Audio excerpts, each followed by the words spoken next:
स्वामी समर्थ, जय जय स्वामी समर्थ, श्री स्वामी समर्थ, जय जय स्वामी समर्थ। श्री स्वामी समर्थ महाराजांच्या नामस्मरणाने आजच्या व्हिडिओला सुरुवात करूया। अवधूत चिंतन श्री गुरुदेव दत्त, श्री गुरुदेव दत्त महाराज की जय। तर आजच्या व्हिडिओमध्ये मी तुम्हाला सगळ्यांना आपण गुरुचरित्राच्या पारायणाला बसलेलो आहोत। यावर्षी माझं स्वतःचं भाग्य की मीही बसलेली आहे। त्याची सांगता कशी करावी याची अगदी सविस्तर आणि व्यवस्थित माहिती मी तुम्हाला देणार आहे। व्हिडिओ अजिबात स्किप न करता शेवटपर्यंत बघा, जेणेकरून तुम्हाला संपूर्ण माहिती मिळेल। या व्हिडिओमध्ये मी तुम्हाला सांगता कशी करायची, नैवेद्य किती करायचे, ग्रंथ कधी हलवायचा, कलश ठेवला असेल तर नारळाचं काय करायचं, तांदळाचं काय करायचं, त्या पाण्याचं काय करायचं, हे सर्व काही टॉपिक एकाच व्हिडिओमध्ये क्लिअर करणार आहे, जेणेकरून त्याचे 2-3 व्हिडिओ करायला नकोत। त्याचप्रमाणे दत्त जयंतीचा उपवास याबद्दल सुद्धा, सत्यनारायणाबद्दल सुद्धा, असं एकूण सर्वच या व्हिडिओमध्ये आपण बोलणार आहोत। सगळ्यात पहिल्यांदा विषय घेऊया, उद्या दत्त जयंती आहे। उद्या उपवास करायचा का? तर ज्यांना ज्यांना इच्छा आहे आणि ज्यांनी ज्यांनी गुरुचरित्र पारायण केलेलं आहे त्यांनी सगळ्यांनी उद्याचा दत्त जयंतीचा उपवास करायचा आहे। आता आपण 6 दिवस एकधान्य खात होतो। उद्याचं 7 दिवसाचं आपलं जे उद्या सकाळचं वाचन झाल्यानंतर, उद्याचे अध्याय वाचन झाल्यानंतर उद्या उपवास आहे, तर उपवासाचे पदार्थ आपण सगळेजण खाऊ शकतो। म्हणजे खिचडी असेल, बटाट्याची भाजी असेल, जे काही असेल। आता मी स्वतः तिखट मीठ काहीही खाल्लेलं नाही आहे 7 दिवस। उद्या मी खिचडी करणार आहे, म्हणजे खिचडीचा उद्या खिचडी उद्या करणार आहे आणि उद्या मी उपवासाचे पदार्थ दोन्ही वेळेस खाणार आहे। दत्त जयंतीचा उपवास हा दोन्ही वेळेस धरला जातो। उद्या सकाळी धरायचा, उद्या संध्याकाळी धरायचा आणि परवा दिवशी सांगता जेव्हा करणार आहोत गुरुचरित्र पारायणाची तेव्हा तो उपवास सोडायचा। आता ज्यांनी गुरुचरित्र पारायण केलेलं नाहीये पण आपण आहोत दत्त भक्त, असेही भक्त आहेत ज्यांना दत्त जयंतीचा उपवास करायचा असतो, त्यांनीही उद्या उपवास करा। सकाळी करा, संध्याकाळी करा आणि तुम्ही परवा दिवशी सकाळी 10:30 वाजता स्वामी महाराजांना, दत्तगुरूंना नैवेद्य दाखवून तो उपवास सोडू शकता। आता ताई आमचा पिरियड आहे, आम्ही काय करू? तुम्ही सुद्धा उपवास धरू शकता। मनात श्री गुरुदेव दत्त दिवसभर तुम्ही नामस्मरण करू शकता। व्हिडिओमध्ये दत्त बाबांनी लावून, व्हिडिओमध्ये तुम्हाला जे काही दत्ताची जी काही भक्ती करायची आहे ती यूट्यूबला लावून ऐकू शकता, म्हणू शकता। देवाजवळ जरी बसता येत नसेल तरी चटईवर बसून तुम्ही फोनमध्ये काढून जे काही हवी ती सेवा तुम्ही करू शकता। ती दत्त महाराजांपर्यंत अवश्य आणि अवश्य पोचेलच। दत्त मंदिर तुमच्या इथं असेल तर उद्या नक्की दत्त मंदिरात जाऊन या। घरामध्ये करत असाल, आता आमच्याकडे घरामध्येच दत्त जन्म असतो, त्यामुळे मी कुठे जात नाही, संध्याकाळी जाते, सकाळी आमच्या घरामध्ये दत्त जन्म असतो। आता बोलूया आपण पारायणाच्या सांगतेविषयी, जो खूप खूप महत्त्वाचा विषय आहे। पारायणाची सांगता, जरी आपलं पारायण उद्या वाचन होणार आहे, उद्या आपलं पारायण सगळ्यांचं, महिला दादा, ताई दादा जे कोणी बसलो आहोत त्यांची उद्या पारायणाची समाप्ती होणार आहे। मात्र सांगता म्हणजे उद्यापन, हे जे रेग्युलरचे जे आपले गुरुचरित्र पारायण असतं त्याचं उद्यापन उद्याच करायचं असतं। मात्र हे दत्त जयंतीचा सप्ताह काळ असल्यामुळे उद्या सुद्धा तुम्हाला पारायण जरी केलं तुम्ही, म्हणजे उद्याचं पारायण झालं तरी सांगता ही परवा करायची आहे। आणि आपण जे नियम पाळलेले आहेत, ब्रह्मचर्याचा नियम किंवा चटईवर झोपण्याचा नियम, तो आपल्याला उद्या रात्री देखील पाळायचा आहे। उद्या वाचन झालं म्हणून उद्या ते लगेच सोडून द्यायचं नाही। कांदा लसूण उद्या आणि परवा सुद्धा आपल्याला खायचं नाहीये, हे तुम्ही पहिल्यांदा लक्षात घ्या। नियम कधीपर्यंत पाळायचे आहेत तर परवा दिवशी जोपर्यंत गुरुचरित्राची पोथी जागेवर जात नाही, सांगता होत नाही, आरती होत नाही, तोपर्यंत सगळे नियम तुम्हाला लागू आहेत। परवा दिवशी रात्री तुम्ही बिछाण्यावर झोपू शकता। परवा दिवशी रात्री सुद्धा कांदा लसूण खाऊ नका, कारण त्याच दिवशी अगदी आपण सांगता केली आणि त्याच दिवशी संध्याकाळी घाईघाईनं कांदा लसूण खाऊ नका। त्याच्या दुसऱ्या दिवशीपासून तुम्ही कांदा लसूण खाऊ शकता। आता सांगता कशी करायची? सर्वप्रथम तुम्हाला सांगते, 10:30 वाजता आपल्याला सांगता करायची आहे। 10:30 वाजेपर्यंत तुम्हाला काय करायचं आहे, वालाच्या म्हणजे श्रावणी घेवड्याच्या ज्या शेंगा असतात, आता कसं आहे सांगते, मी भरपूर सर्चिंग केलं तर 2 प्रकारच्या शेंगा दाखवतात, वालाच्या आणि श्रावणी। माझा स्वतःचा गोंधळ होतो, मी सरळ दोन्ही शेंगा आणणारे वालाच्या सुद्धा आणणार आहे, कारण आमच्या सांगली भागामध्ये त्याला श्रावणी घेवडा म्हटलं जातं. आणि दुसऱ्या एक बीन्स सारख्या शेंगा मिळतात, त्याला पण आमच्या इथं वालच म्हटलं जातं, म्हणजे श्रावणी शेंगाच म्हटलं जातं. मी सरळ दोन्ही भाज्या थोड्या थोड्या करणार आहे किंवा त्या दोन्हीतली जी मिळेल ती करणार आहे. पण श्रावणी शेंगा या वेगळ्याच असतात, खरंच वालाच्या आणि त्या वेगळ्या असतात हे मीही आता मला समजलेलं आहे. जर त्या मिळाल्या, अनायसे मिळाल्या, तर मी त्याच आणणार आहे आणि त्याचीच भाजी करणार आहे. अन्यथा दोन्हीचीही भाजी करणार आहे. नाहीतर आमच्या इथे जरा श्रावणी घेवडा म्हणतात, मी सरळ त्याची भाजी करणार आहे. कारण महाराजांनी ते मानून घ्यावं, ज्या सीझनला जे मिळतं, आता नाहीच मिळाल्या 2-4 मंडईमध्ये फिरून जरी नाही मिळाले, तर अशा वेळेस आपण नाराज व्हायचं का? तर नाही व्हायचं. श्रावणी घेवडा ज्या ठिकाणी तुमचा मिळतो त्या प्रकारच्या शेंगा तुम्ही खाऊ शकता. शक्यतो त्या लांब असतात ना, लांब म्हणजे बीन्स सारख्या दिसतात, त्या आणण्याचा प्रयत्न तुम्ही करा. बाकी तुमच्या इथं ज्या मिळतात त्या तुम्ही वापरू शकता. आता तुम्हाला 10:30च्या आत स्वयंपाक करायचा आहे. काय काय स्वयंपाक करायचा आहे? कुणाकुणाकडे पुरणपोळीचा नैवेद्य असतो उद्या, कुणाकडे लाडू असतात, म्हणजे प्रत्येक ठिकाणी वेगळी पद्धत आहे. आता मी काय करणार आहे ते मी तुम्हाला सांगते. मी वरण, भात, पोळी, श्रावणी शेंगाची भाजी, तळण नसतं, कुरडई वगैरे ठेवायची नसते. भजी केली तरी तुम्ही नुसती भजी करा, बटाट्याची भजी करा. कांद्याची भजी महाराजांना आवडती हे मलाही माहीत आहे, पण ती नैवेद्याच्या ताटात ठेवायची नसती. ती वेगळी ठेवून तुम्ही लांब ठेवू शकता, महाराजांच्या समोर ठेवू शकता. बटाट्याची भजी करू शकता किंवा साधा स्वयंपाक, वरण, तुरीच्या डाळीचं वरण, भात, त्याच्यावर तूप, त्याच्यावर तुळशीपत्र, त्यानंतर श्रावणी घेवड्याची भाजी, पोळी, खीर आणि तुम्हाला जे काही वाटेल, अजून काय तुम्हाला एखादी भाजी एक्स्ट्रा करायची इच्छा असेल ते, किंवा कोशिंबीर, असं जेवण तुम्ही नैवेद्याच्या ताटामध्ये वाढू शकता. 3 नैवेद्य आपल्याला करायचे आहेत. आता ताई 3 नैवेद्य कशासाठी?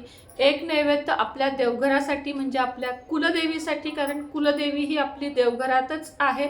एक नैवेद्य महाराजांची जी आपण मांडणी केलेली आहे, जी तुम्हाला मी सकाळच्या व्हिडिओमध्ये दाखवली, पारायणाच्या मांडणीला एक नैवेद्य, आणि एक नैवेद्य आपण ग्रंथाला आपल्याला दाखवायचं आहे. असे 3 नैवेद्य आपल्याला काढायचे आहेत. नैवेद्य अगदी लहान लहान काढा. नैवेद्यातला एक घास सुद्धा वाया जाता कामा नये. नैवेद्याच्या वाटीनंच त्याच्यात भाताची मूठ घाला, छोटीशी पोळी लाटा, ती त्यात ठेवा, चमचाभर भाजी ठेवा, त्याच्यावर वरण भात. प्रत्येक नैवेद्यामध्ये तुळशीपत्र हे असलंच पाहिजे, हे लक्षात ठेवा. तुळशीपत्राशिवाय नैवेद्य मान्य नसतो. त्याचप्रमाणे महाराजांसाठी उद्या तांबूल किंवा पानाचा विडा आणायला विसरायचा नाही. आणि उद्या अशा प्रकारे 10:30ची आधी आरती करायची, किंवा आधी नैवेद्य दाखवायचा आणि मग आरती करायची. आता आरती कोणती करायची? तर आरती नेहमीप्रमाणे सगळ्यात आधी सुखकर्ता दुःखहर्ता गणपतीची आरती करायची. त्यानंतर दुसरी आरती आहे ती दत्त महाराजांची करायची. त्यानंतर तिसरी आरती स्वामी महाराजांची करायची. आणि त्यानंतर चौथी आरती दुर्गटभारी करायची आणि नारायणांची आरती करायची. अशा 5 आरत्या आपण करायच्या. तुम्हाला एवढं सगळं जमत नसेल तर एक गणपतीची करा, एक तुम्ही महाराजांची करा, एक दत्तगुरूंची करा आणि एक दुर्गट करा. अशा 4 आरत्या तुम्ही करायच्या आहेत. नैवेद्य दाखवताना चौकोन काढायचा भरीव अनामिकेने, किंवा या बोटानं नाही, अनामिकेने चौकोन काढायचा भरून, त्याच्यावर नैवेद्य ठेवायचा. नैवेद्यम समर्पयामी, किंवा सरळ स्वामी मी तुम्हाला नैवेद्य दाखवलेला आहे तो तुम्ही ग्रहण करावा. अतिशय आपुलकीनं, तळमळीनं मी तुमच्यासाठी घास म्हणजे नैवेद्य केलेला आहे, तुम्ही तो नक्कीच प्राशन करावा अशी महाराजांना विनंती करायची आहे. कुलदेवीला विनंती करायची आहे. महाराजांची क्षमा मागायची आहे की या पारायण काळामध्ये माझ्याकडून काहीही चुका झाल्या असल्या तरी महाराज मला माफ करा. मी तुमचा अगदी म्हणजे अगदी अज्ञानी असा भक्त आहे आणि मी केलं आहे माझ्या मनाप्रमाणे, तर तुम्ही ते स्वीकारावेत असं त्यांना सांगायचं आहे. आरती आणि नैवेद्य आपले झालेले आहेत. आणि 2 नैवेद्य अजून आपल्याला काढायचे आहेत छोट्याशा डिशमध्ये. एक कशासाठी? एक कुत्र्यासाठी आणि एक आपल्याला गाईसाठी. आता गाय नाही आहे ताई, मुंबईसारख्या सिटीमधल्या ताईंचे लगेच मेसेज येतात की ताई आमच्या इथं गाय नाही आहे. काहीही हरकत नाही आहे. गाय नसेल तर एखाद्या झाडाखाली तुम्ही तो नैवेद्य ठेवून या. कुत्र्याचा पण आणि गाईचा पण एखाद्या झाडाखाली नैवेद्य ठेवा. कोणताही प्राणी खाऊ दे, प्रत्येक प्राण्यामध्ये आत्मा असतो, प्रत्येक प्राण्यामध्ये जीव असतो. आता आपण गाईला पवित्र मानतो कारण गाय तितकी पवित्र आहे. गाईच्या पोटामध्ये 33 कोटी देव आहेत.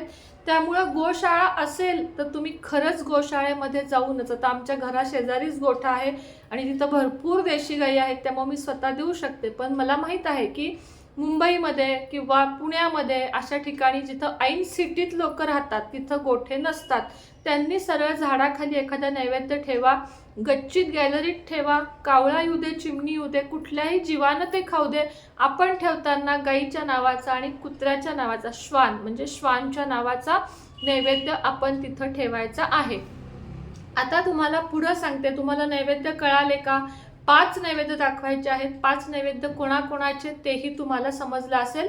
त्याप्रमाणे तुम्ही नैवेद्य दाखवा आणि ते सगळे नैवेद्य, आता ग्रंथाचा नैवेद्य, कुलदेवीचा म्हणजे देवघराचा नैवेद्य आणि महाराजांचा नैवेद्य आपण स्वतः ग्रहण करायचा आहे. आपल्या घरातल्या जेवढी जण आहेत तेवढ्यांनी ग्रहण करायचं आहे.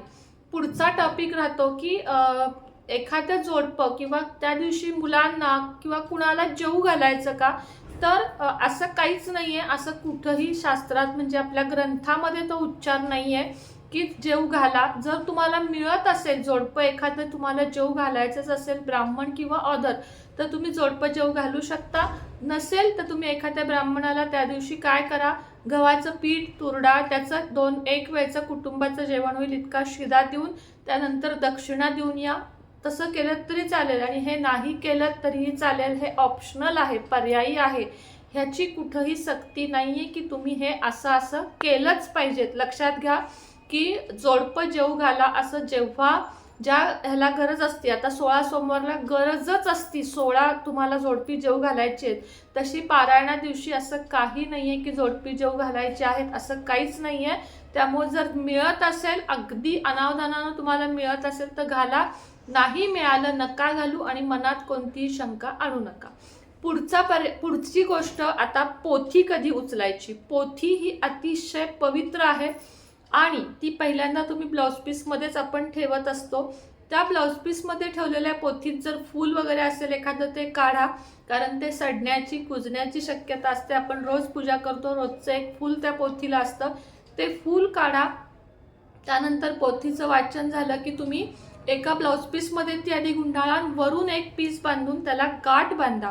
गाठ बांधल्यानंतर तुम्हाला ते पुस्तक म्हणजे ते सगळं गाठ वगैरे बांधायच्या आधी तो जो ग्रंथ आहे तो ग्रंथ तुम्हाला हातात घेऊन सद्गुरूंचा आणि स्वामी समर्थांचा जय जयकार करायचा आहे. श्री स्वामी समर्थ महाराज की जय, श्री गुरुदेव दत्त, आणि एवढंच म्हणायचं आहे तुम्हाला, अवधूत चिंतन श्री गुरुदेव दत्त. त्याचप्रमाणे 2दा हातात घ्या, एकदा तुम्ही डोक्यावर घ्या, कारण आपण 7 दिवस त्याचं वाचन केलेलं आहे. त्याची ऊर्जा आपल्या संपूर्ण शरीरामध्ये आलेली आहे आणि पुन्हा एकदा यावी म्हणून तुम्ही जय जयकार करा. श्री गुरुदेव दत्त आणि श्री स्वामी समर्थ महाराज की जय इतकंच म्हटलं तरी बास. कुलदेवीचं नाव घेऊ शकता, नारायण देवतांचं नाव घेऊ शकता, गंगा देवीचं नाव घेऊ शकता. तुम्हाला जसं जमेल तसं साध्या भोळ्या पद्धतीनं करा. हातात नुसतं 3 वेळा घेऊन उचलून तुम्ही जरी तो ग्रंथ ठेवलात तरी ठेवा. आता कुठं ठेवायचा? तर एक असं कपाट आपल्याकडे असावं ज्यात आपण फक्त देवाचं साहित्य ठेवतो, किंवा ट्रंक बॅग करा एखादी की त्यात तुम्ही देवाचं साहित्य ठेवलं आणि त्याला तुम्ही विनाकारण हात लावत नाही, अशा ठिकाणी ठेवावं. माझं आता बघा स्वामी समर्थांची मूर्ती जी आहे झाडाखालची त्याच्या खालीच कपाट आहे, त्यात आमचे गुरुचरित्राचे अजून 3 ग्रंथ आहेत जे ब्लाउज पीसमध्येच मी ठेवलेले आहेत. आणि आता हा केंद्राचा जो माझ्याकडे पहिल्यांदाच आहे तो देखील मी तसाच ठेवणार आहे. त्याला वर्षभर कुणाचाही हात, पुन्हा वर्षभर म्हणजे जेव्हा आपण पुन्हा पारायण करत नाही तोपर्यंत कुणाचा हात लागू नये. पुढचा प्रश्न की नारळाचं काय करायचं? तो नारळ तुम्ही प्रसाद म्हणून खाऊ शकता. कलशातला नारळ प्रसाद म्हणून खाऊ शकता. कलशातलं पाणी सगळ्यांनी चमचाभर प्या. घरामध्ये शिंपडा, एका बाटलीमध्ये भरून ठेवा. कधी तुम्हाला वाटलं घरात निगेटिव्हिटी आहे तर ते पाणी तुम्ही फुलानं घरामध्ये शिंपडा, जसं आपण गोमूत्र शिंपडतो. कलशाखालचे तांदूळ थोडे पक्ष्यांना घाला आणि थोडे भातामध्ये घाला आणि मग ते तुम्ही वापरा. विड्याची पानं चांगल्या स्थितीत असतील तर ती विड्याची पानं तुम्ही खाऊ शकता. ती चुरगाळलेली असतील, ती खराब होण्याच्या स्थितीत असतील तर तुम्ही ती निर्माल्यामध्ये घालू शकता. बाकी झेंडूची फुलं वगैरे सगळं काही तुम्ही निर्माल्यामध्ये घालू शकता. माझ्या मते संपूर्ण प्रश्न कव्हर झालेले आहेत. आता काहीच प्रश्न उरलेला नाहीये. तरी देखील तुमच्या मनात काही प्रश्न राहिला तर तुम्ही तो नक्कीच मला विचारू शकता. ज्यांनी केंद्रामध्ये पारायण केलेलं आहे त्यांना घरी काहीही करण्याची आवश्यकता नाही, कारण त्यांचं ऑलरेडी सगळं केंद्रात होईल. तरीही इच्छा असेल घरात छान असा स्वयंपाक करा आणि महाराजांना नैवेद्य दाखवा. कांदा लसूण घालू नका. ब्रह्मचर्याचं वगैरे नियम आहेत ते परवा दिवशी रात्रीपर्यंत आपल्याला पाळायचे आहेत. परवा दिवशी रात्री तुम्ही बिछाण्यावर झोपा. उद्यासुद्धा तुम्हाला रात्री चटईवर देवापाशी डाव्या कुशीवरच झोपायचं आहे. घाई करू नका. एक दिवस राहिलेला आहे फक्त आपल्याला. असं हे जीवन जगायला सुद्धा भाग्य लागतं. त्यामुळं कोणत्याही प्रकारची घाई करू नका. व्हिडिओ कसा वाटला नक्की सांगा. अतिशय तळमळीनं मी हा व्हिडिओ केलेला आहे. खूप जणांपर्यंत पोहोचवा, खूप शेअर करा, खूप लाईक करा आणि सगळ्यांना ही माहिती पोहोचू दे जी मी तुम्हाला आत्ता सांगितलेली आहे, म्हणजे प्रत्येकजण पारायणाची सांगता करू शकेल. श्री स्वामी समर्थ.